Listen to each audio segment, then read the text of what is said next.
Hello, fellow prisoners of the material world. This is the one and only episode of Amoeba Cast, in which myself, Chris, John, and our good friend Sam, the amoeba whose consciousness is being projected through a computer, uh, will discuss some fun evolutionary adaptations from certain animals and how us humans have taken those animal adaptations and turned them into cool innovations. My name is Chris. I'm Jonathan. Hey, I'm Samantha. I've turned into the robotic amoeba ha ha ha ha. And you are listening to the Amoeba Cast.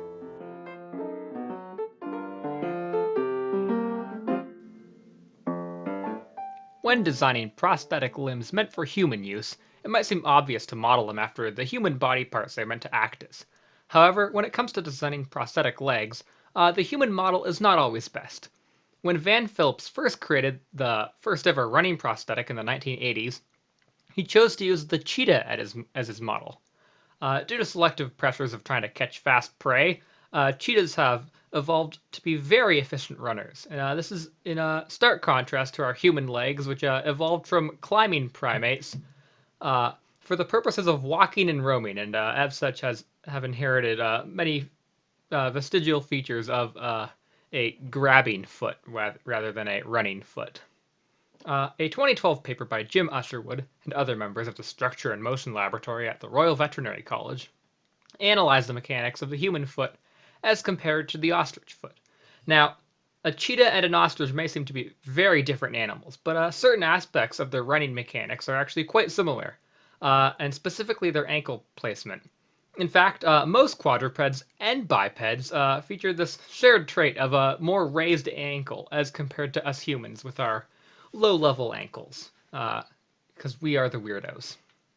Now, when we walk, we do so in a three-step motion, starting with our heel making contact with the ground, followed by the sole of our foot becoming parallel to the ground, and then finally using our toes to propel ourselves.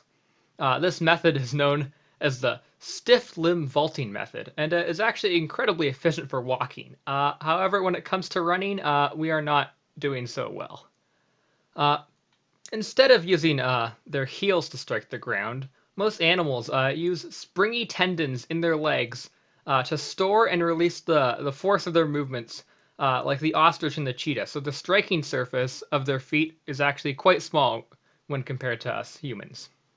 And the relative lack of good shock absorbers in our human legs means that there's quite a bit of energy loss while running, and as such, the prosthesis that Phillips developed consisted of only a leg mount and a long carbon fiber blade in the shape of a J.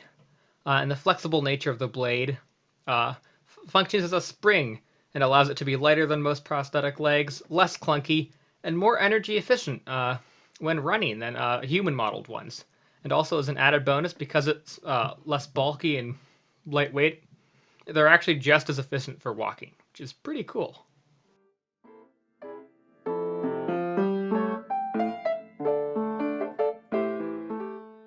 Woodpeckers, part of the Pisidae subfamily, are known to use their beaks to drill holes horizontally into trees or wood to find insects for food, or to build their nest. To hold themselves up on the tree, they use their claws and the four hard curved shafts on the tail feathers to anchor to the tree. The evolution of the woodpecker's beak has allowed them to experience 1,200 g of force, 18 to 22 times per second. If we compare this to humans, we will get a concussion when we experience 80 to 100 g of force. A severe car crash could have around 120 g of force on a passenger. The difference between 1,200 g and 80 to 100 g is pretty significant, so you can see that woodpeckers are able to withstand a substantial amount of force. Researchers have found that there are several structures that are involved with the woodpecker's absorption mechanism. These include a hard but elastic beak, a thick skull made of sponge-like bone on the inside, and the cerebrospinal fluid that interacts with the skull to suppress vibration. Fascinatingly, they also have a springy, flexible, tongue-supporting structure that extends from its jaw, wraps behind the skull and ends at the front of the head. This kind of acts like a seat belt for the skull. All of these structures help cushion the brain and guide the vibrations to the base of the skull. With this knowledge on the bird's structure, researchers have been able to create human inventions like micrometeorite-resistant spacecrafts, helmets, crash protection for cars especially for motorsport cars, armors, and shock-resistant flight recorders, frequently referred as black boxes, that can withstand shocks of 1000 G. The inventions that I have just named are the most commonly known ones. There are many others that can easily be found in our daily life. Just to give an idea of how researchers can use the structure of a woodpecker to create shock absorbers, here a quick analogy for sensitive electronics. So, they use a cylindrical metal enclosure as an equivalent to the beak, and an aluminum layer as the skull and cerebrospinal fluid. They also use closely packed glass spheres which protect the fragile circuit as the spongy bone.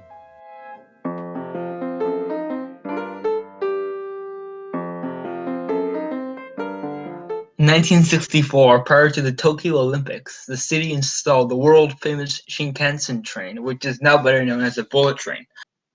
And there were several initial problems with the train, but the biggest was the noise, which had multiple sources, such as the track or the overhead rails. But the one that I'm going to talk about today is the tunnel boom phenomenon, and that occurs because the train, whose cross-sectional area was a large percentage of that of the tunnels, essentially pushed the air through the tunnel and compressed it at the front of the tunnel, similar to a piston in a cylinder. And then once the train comes out of the tunnel, the compressed air dissipates in shockwaves, creating what we call a tunnel boom, or what's analogous to a sonic boom from an aircraft. Now, Eli Nakatsu, who was the technical manager of the firm that had built the train, also by chance or by fate, I guess biologists would like to assume the second, happened to be a bird watcher. And specifically, when birdwatching, he was intrigued by the way that kingfishers are able to dive bomb into water at relatively high speeds, to 30 kilometers an hour, with very little splashing around them. His conclusion, which was later confirmed by research, was that something about the shape of the beak had to do with something allowing it to pass from a low to a high density fluid, the air to the water, with minimal disturbance. And by using a train nose modeled after that beak, Nakatsu and his team were able to design a nose for the train that was much longer than the original one, but greatly reduced the tunnel boom and the noise produced from it. And so this long beak allows both the bird and the train to penetrate higher density fluid over a greater period of time, which spreads out the dissipation force over a longer period of time, so you don't get that concentrated boom. And not only was the shape important, but researchers later found there's a specific length to width ratio of the beak and the nose of the train that achieves this. And this trait, the beak, is of great importance to kingfishers because their diet, at least for water and river ones, prey mostly on fish. And how they do it, they hang on above the water and they dive bomb the fish at the right moment to get their prey. And in this operation, speed is the single most important factor, right? Because the faster it goes, the less time, A, the prey has to react and get away, and B, the faster it's going into the water, the deeper it can go, which enlarges the area in which it can get prey. Similar to how if you pencil dive into a pool, you're going to go a lot deeper than if you belly flop. And this combination of speed and depth that is able to get into the water is what makes kingfishers spectacular predators, and lethal ones as well. And the piece of evidence here that's interesting is that different kingfishers, which are closely related, have different beaks, which are adapted to their prey. Now, the long-beaked kingfishers are the ones that dive bomb into the water, whereas other kingfishers have shorter beaks if they eat terrestrial reptiles or grubs.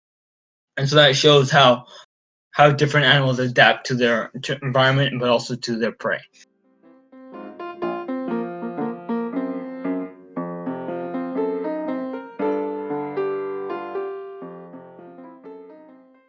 Alrighty, thanks for sticking it out with us to the end. We hope you enjoyed our one and only episode, unfortunately there won't be another one, of the Amoeba Cast. And we hope you learned something as well, because we definitely did in doing this project. So thanks for listening, and I was going to say we'll catch you next time, but I guess if you want to catch us next time, just re-listen to the same episode. We're out. The amoeba must now feast. Goodbye.